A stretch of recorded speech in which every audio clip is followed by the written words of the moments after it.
Now, here you see it is transportation in plants. Now, what is transportation? There are certain substances, for example, the minerals, the water, that has to be transported in the plants. Okay, so here we have xylem tissues. You have read it earlier in class 9 that they are the xylem tissues. Now, these xylem tissues, they are responsible for transporting water from roots to the leaves. Not only water, minerals are also transported from roots to the leaves. Okay. Now, and this transpiration, now this is another word, can you see that? Transpiration. Now, what is transpiration? Transpiration is actually loss of water from the leaves of the plant. Now, you see, it is like perspiration. What is perspiration? You see, when in a very hot day, if you are sitting, you see, you find that from in your forehead or in your skin, water just comes out. So that we call it as perspiration. You perspire. But here, on hot and sunny days, the leaf of the plants, they lose water in the form of water vapor. So this method is known as transpiration, and it also helps, and it also provides a pull. That means from the root to the leaves, the water can be pulled up. So we call it as transpiration pull also. You have already observed, see, in some very hot days presently nowadays, if you see that if you don't water a plant, a small plant especially, the leaves droop down. Why? Because due to excessive loss of water due to the transpiration. Okay, clear? Now another thing, another transportation of plant, you see it is written translocation. Okay, see, it is translocation. Now, what is translocation? Translocation is actually the transfer of sugar or food materials to the different parts of the plant. That means it is leaf to the other parts of the plant, because leaves are the kitchen of the plant. That means leaves produces the food, because they produce sugar from carbon dioxide, water and sunlight. So this is how, so this is so this translocation is generally done through phloem cells.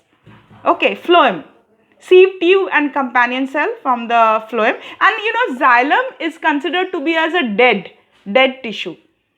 Okay, because xylem tissues are simply, they are connected end to end, but here sieve tubes and companion cells are living, that provides an active transport, that means against the concentration gradient. Okay, so this is what was transportation in plants. They either transport water, and it is a very simple method. Now see animal.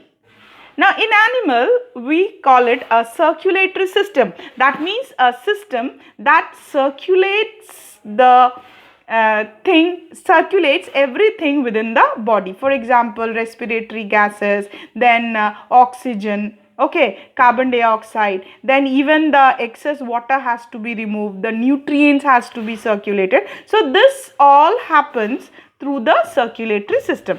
Now, if we consider the circulatory system, we have two different medium. Now, what is medium? Medium means the body fluid.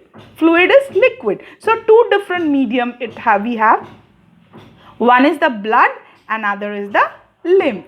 Okay.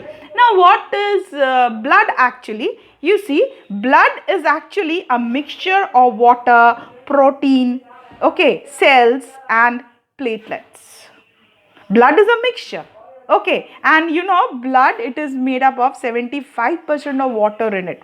Okay, now if we consider what are the various types of cells in the blood, we have RBC, that means the red blood cells, we have WBC, the white blood corpuscles, then the blood platelets. Okay, now out of that, RBC is the main part, that red blood corpuscles, it is made up of a hemoglobin protein that imparts the red color to the blood. Okay, and this RBC is responsible for carrying oxygen to the various part of the body.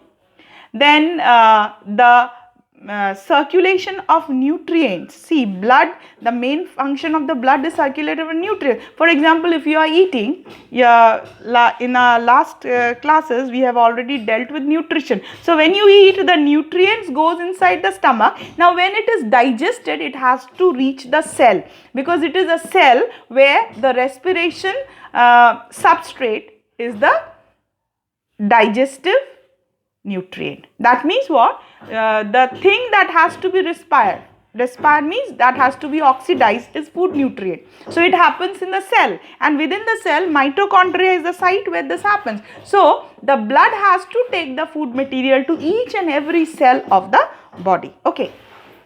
Now the other part is the antibody antigen reaction. Now what is this antibody antigen reaction? See, body has got certain defensive mechanism, that is through the WBC, white blood corpuscles. Actually they are like army, they are group of army that attacks the foreign pathogen. For example, you have heard that whenever you get sick, or if you heard of a person getting sick, for example having fever for a long time, the doctor advises for a blood test.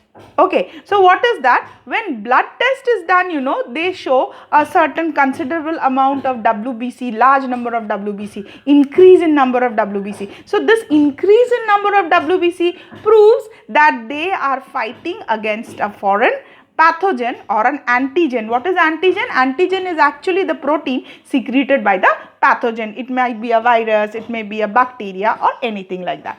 Okay. Now the next fluid within the blood, within the body, is the lymph. Okay, what is lymph? Lymph is actually blood minus blood cells. The composition of lymph is very similar to that of the blood, but it does not have the blood cells to it. That means it is a straw colored liquid. Okay, it has got it has water to it. Okay, it has got various proteins to it. Okay, but RBCs are entirely absent, but see, WBC is there, white blood cells are also there, so they forms different nodes. What is nodes? Junctions, joints. Okay, now these nodes, what do they do? The primary function is the phagocytosis of a pathogen. Phagocytosis is engulfing, so they form a secondary network. Okay, secondary network other than the vessels like artery, veins and capillaries. Artery, vein and capillaries, actually these are pipelines, this carry the blood. See, carry the blood rich in oxygen to the tissue. Vein carry the blood that is rich in carbon dioxide from the tissues to the cells to the different part of the to the heart. And capillaries, it's a junction, where exchange of material takes place, and it is around the cell. These are thicker pipelines. These are fairly thinner compared to artery, and here they are very fine network. Even in the lungs also, the richness of capillaries are there, so that the easy oxidation on easy carbon dioxide can be released here. Okay, so this is the thing. Now we have various blood groups also. According to the presence of the protein, we have various blood groups. See, for example, blood group A, blood group B.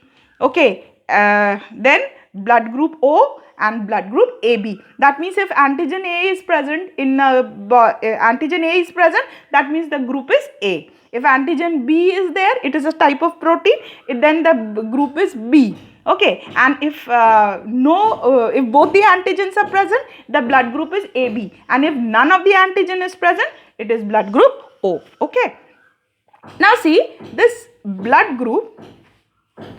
See, now here you see we have blood groups A, B, AB and O. Okay, because of the presence of antigen A in blood group A, antigen B in blood group B, AB, A and B both in AB group. Okay, now what is this? See, A donor group is, see, if A blood group A can give blood to A and O. If blood group B and O is there, that means only B can give blood. AB means it can give blood to AB group, it can give blood to A, it can give to B and also to O group. And O is a universal donor. It can give blood to everybody since the antigens are absent. Okay, since both the antigens are absent. Why? Because antigen antibody reaction will happen and it might clot blood clotting within the artery. So that is very dangerous. So A can give blood to only A, B can give blood to only B, AB can give blood to both, and O can give to everybody. So it is a universal donor. Okay.